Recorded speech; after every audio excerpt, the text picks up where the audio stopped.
अध्याय 1 है। अध्याय 1 में जो है हम लोग आज पढ़ेंगे संख्या पद्धति। संख्या पद्धति, पद्धतियाँ कर देते हैं। पद्धतियाँ मतलब इसमें ढेर सारी सिस्टम्स पढ़ने हैं हमें। अब हमें जानना मेन बात यह है कि कोई संख्या परमेय संख्या कहलाती है यदि वह p/q के रूप में लिखा जा सके।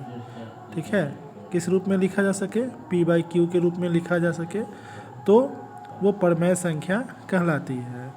जहाँ p और q क्या हो? जहाँ p और q क्या हो? तो पूर्णांक हो। क्या हो? तो पूर्णांक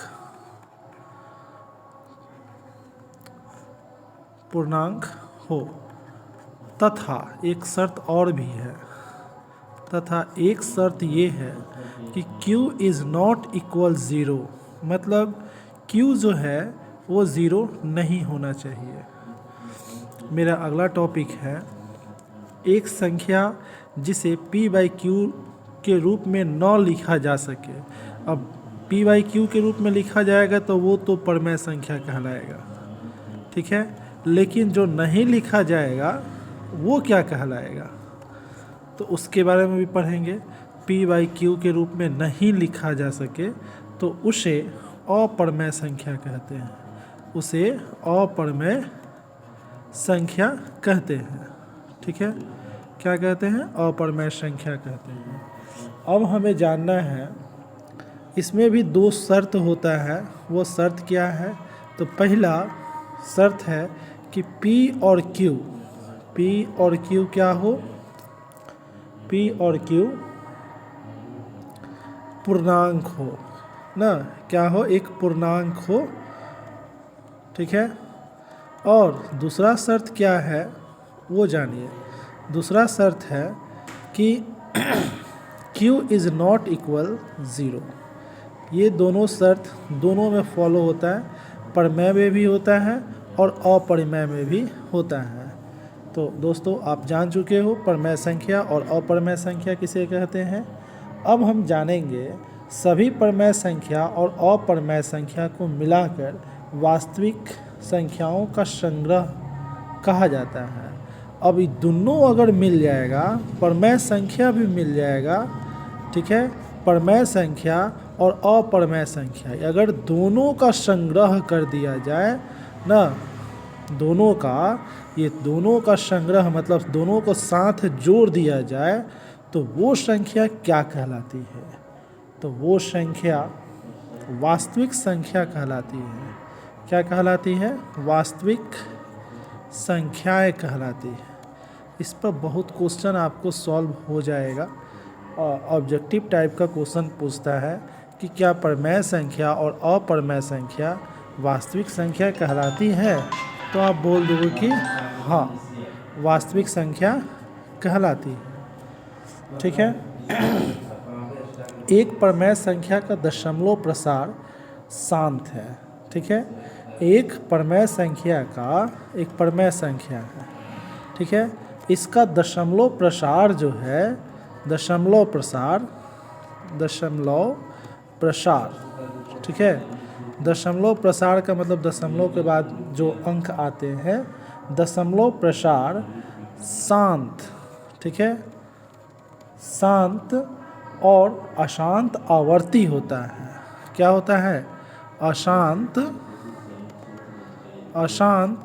आवर्ती होता है।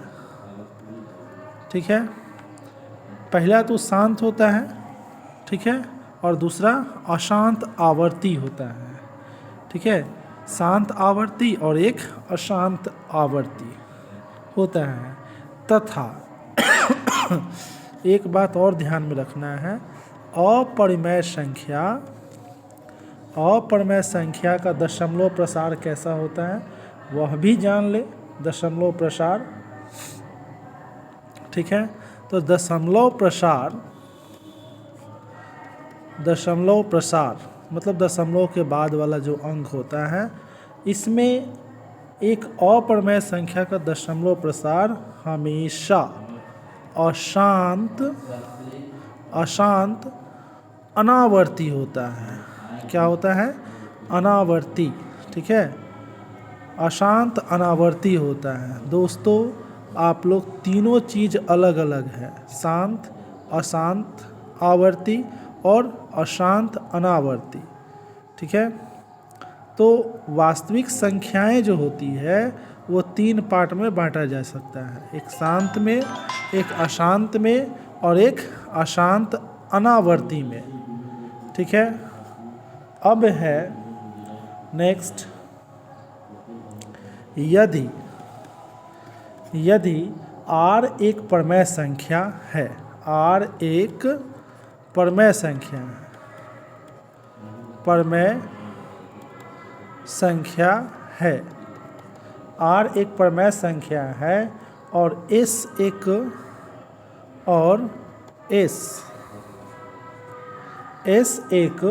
अपरमेय संख्या है। ठीक है, क्या कौन सा संख्या है? अपरमेय संख्या है, अपरमेय संख्या है। तो R प्लस S क्या होगा ना, और R माइनस S क्या होगा? तो जोड़ेंगे तो भी अपरमेय संख्या होगा।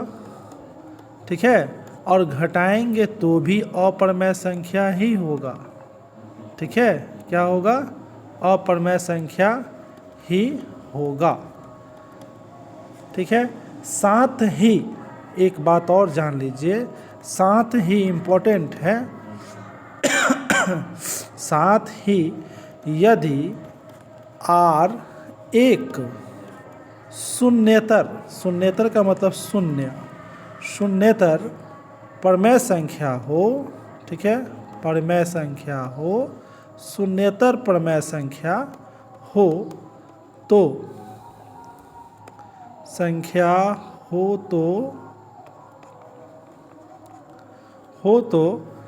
R इंटू S और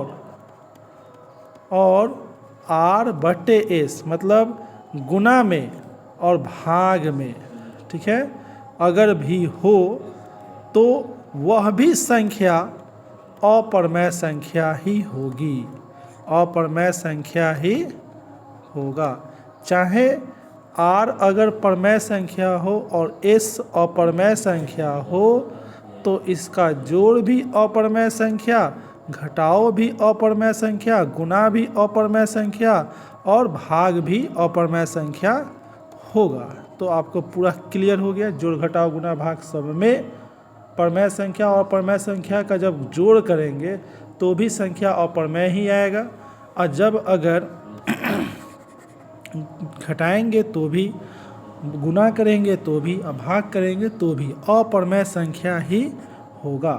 दोस्तों आशा करते हैं आपको हमारी बात समझ में आ गया होगा। दोस्तों यदि हमारा बात समझ में आ गया तो प्लीज़ कमेंट में नाइस या गुड का बटन ज़रूर क्लिक करें, टाइप करके भेज दें, हमें खुशी मिलेगा। Thanks for watching my videos.